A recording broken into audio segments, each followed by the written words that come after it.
Walking alone, the streets are empty. The only thing I can see is my own silhouette. I'm getting stronger. Apakah aku mengganggu kenyamananmu? Tanya Cynthia, telah berdiri tepat di depan Rayhan. Tidak, ucap Rayhan singkat sambil tersenyum. Kamu juga berada di restoran ini. Kebetulan aku ingin makan. Jika kamu tidak keberatan, yuk makan bareng sama aku, please, ajak Cynthia sambil tersenyum. Rayhan membuang muka dari tatapan netra Cynthia, kemudian terdiam sejenak. Akhirnya terpaksa menyetujui tawaran Cynthia. Hamparan pasir putih berserakan di tepi pantai Bali. Ombak berkejar-kejaran di laut luas. Air laut yang berwarna bening kebiruan memantul terkena cahaya matahari yang terik, menyilaukan pandangan mata. Liana tersenyum mereka, mengeluarkan kepala dari jendela mobil yang kaca terbuka. Sejenak memejamkan mata, lalu menghirup udara segar area pegunungan tersebut. Kamu suka? Tanya Rio memandang ke arah Liana itu. Ikut senang melihat kebahagiaan yang terpampang di wajah Liana. Jawab Liana sambil menganggukkan kepala, tak lama memasukkan kepala ke mobil. Udaranya adem, menyegarkan, menenangkan pikiranku, curhat Liana, merangkul lengan suaminya itu. Esok sore kita ke pantai. Sekarang kamu beristirahat dulu di villa. Kasihan tuh anak kita di dalam perutmu, kecapean di perjalanan, ucap Rio membelai perut Liana yang telah mulai membesar. Kamu pedulinya sama anak kita saja, sama aku tidak, rungut Liana membuang muka. Kamu menawan kalau sudah merajuk seperti itu, puji Rio gemas, tiba-tiba menggosok kuat kepala Liana dengan telapak tangannya, sehingga rambut yang tadi rapi menjadi acak-acakan. Kamu bisa gak sih kalau menyentuh kepala aku pakai perasaan? Umpat Liana cemberut menepis tangan Rio. Rambut Mimo telah tegak paripurna, ucap Rio tersenyum mencemooh. Kamu dari dahulu tidak pernah berubah, selalunya mengejek dan mencemoohku, rungut Liana menatap ke kaca spion mobil, merapikan rambutnya yang telah berantakan di otak-atik Rio. Rio tiba-tiba tersenyum merekah. Kenapa dengan dirimu? Tersenyum begitu. Sepertinya ada hal yang tidak beres deh, ucap Liana, memasang wajah bingung. Tak lama menempelkan jari telunjuknya di kening dengan posisi miring. Aku memang sudah gila gara-gara kamu, ucap Rio merespon sindiran bahasa isyarat Liana, bersamaan menyambar tangan istrinya itu. Kamu berbeda dengan wanita lainnya, bisik Rio mendekatkan bibirnya ke telinga Liana. Mulai lagi deh, ucap Liana, menarik nafas panjang, mengukir senyum jutek.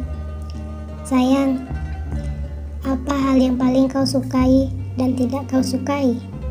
Tanya Rio tiba-tiba menatap dalam kenetra istrinya itu. Samaan sejenak memberhentikan kendaraannya di sisi jalan yang berdekatan dengan bibir pantai. Liana terdiam sejenak, tak lama menatap kenetra suaminya. Hal yang tidak aku sukai adalah apabila orang lain dan orang yang aku sayangi terluka karenaku.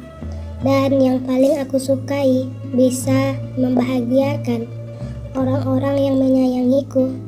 Dan hal yang sangat aku impikan bisa bertemu dengan mamaku dan mereka kembali bersatu dengan papa. Ucapan Liana terputus. Kelopak mata tiba-tiba berkaca-kaca. Tapi itu tidak akan pernah terjadi. Semua karena salahku. Papa telah Sudah, ucap Rio, merangkul Liana ke dekapannya, menepuk lembut pundak Liana. Itu bukan salahmu. Berhentilah menyalahkan diri, bisik Rio di telinga Liana. Liana, kamu tahu, akulah orang yang paling tidak berguna, lebih bersalah.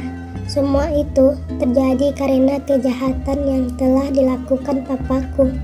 Namun, aku lelaki pengecut, menutupi semuanya darimu, karena takut kehilangan dirimu. Rintih kabur Rio. Kau pasti sangat membenciku, akan menjauhiku. Apabila mengetahui semua ini, pekik batin Rio lagi.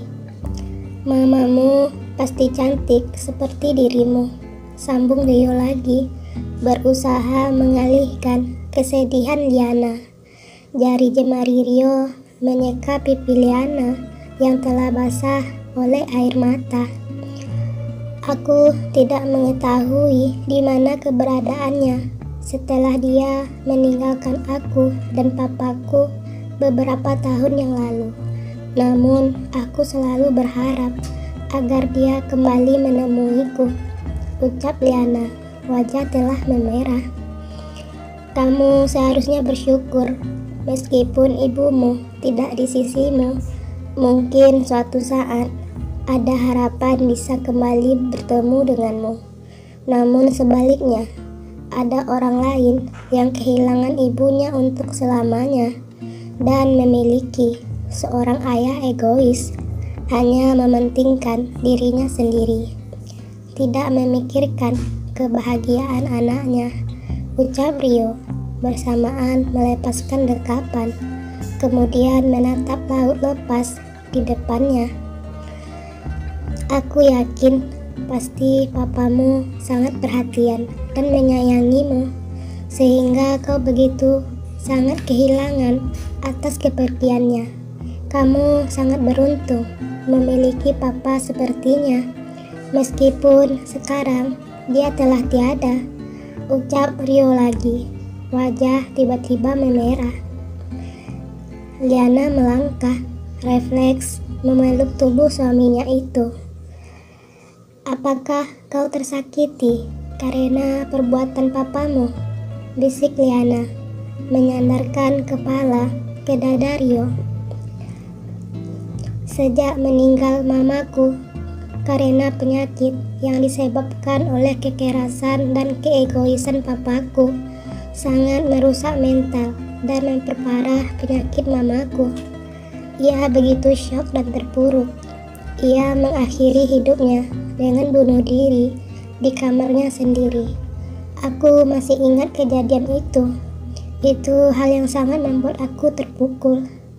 Aku merasakan hidupku waktu itu tidak adil dan sangat hampa setelah kepergian mamaku.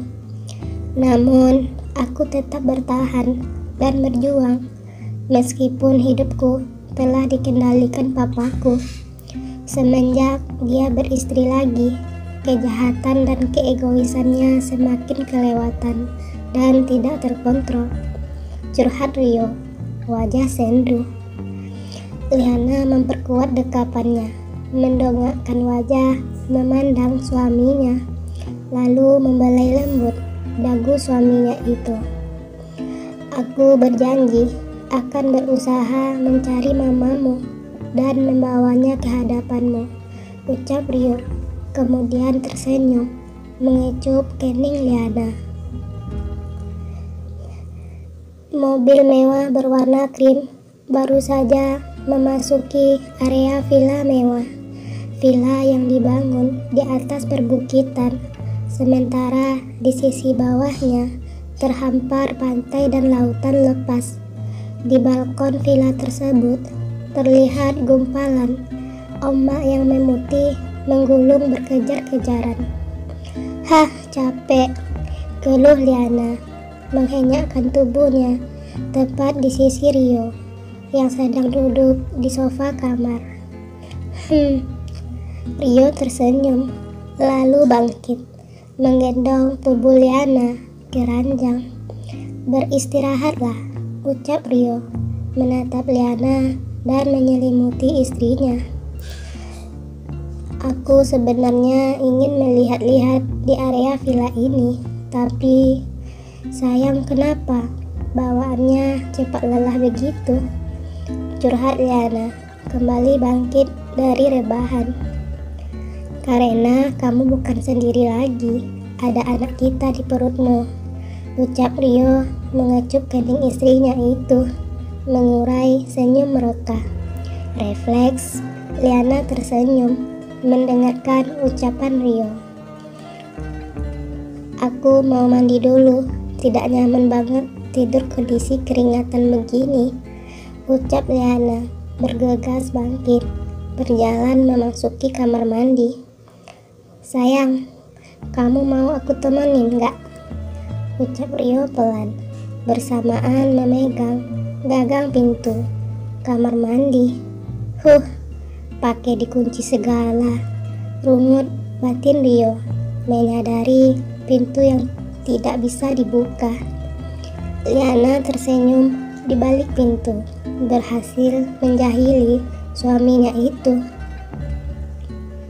"Aku ingin bebas berendam air hangat tanpa gangguan makhluk asing," bisik batin Liana, tersenyum mereka, lalu bergegas menuju bak mandi, membuka semua pakaiannya, hanya bersisakan pakaian dalam yang menutupi bagian sensitifnya. "Hai ratuku, villa ini adalah milikku. Kau pikir bisa lari dan bersembunyi dariku?" ucap Rio, mendekatkan wajahnya ke wajah Liana. Tiba-tiba telah tepat berdiri di depan bak mandi Liana, sedang memainkan kunci kamar mandi di tangannya. Liana sontak kaget, refleks membuka pejaman matanya yang sedang berbaring di bak mandi. Bayi imut yang telah ubanan ini memang tidak pernah bisa tenang melihat aku santai, walaupun hanya sejenak, rungut batin Liana. Rio bergegas memasuki bak mandi yang hanya mengenakan celana pendek. Dada bidang Rio telah terpampang jelas, lalu menyerempet tubuh Liana. "Ih, kamu apa-apaan sih?" Omelan Liana terputus. Bibir seksi Rio telah bertengger tepat di bibir Liana. "Bibirmu manis rasa gula, membuat aku setiap hari ketagihan," bisik Rio di telinga Liana, tak lama melepaskan ciumannya. Liana tersenyum dan tersipu malu melihat tingkah unik dan kekanak-kanakan suaminya itu. "Dasar gombal," pekik Liana, refleks memencet kuat batang hidung Rio yang mancung itu. "Sayang, lepasin dong, aku lemas gak bisa bernafas," rintih Rio. Kring, kring. Tiba-tiba telepon genggam Rio berdering. Liana refleks melepaskan pegangan tangannya di hidung Rio.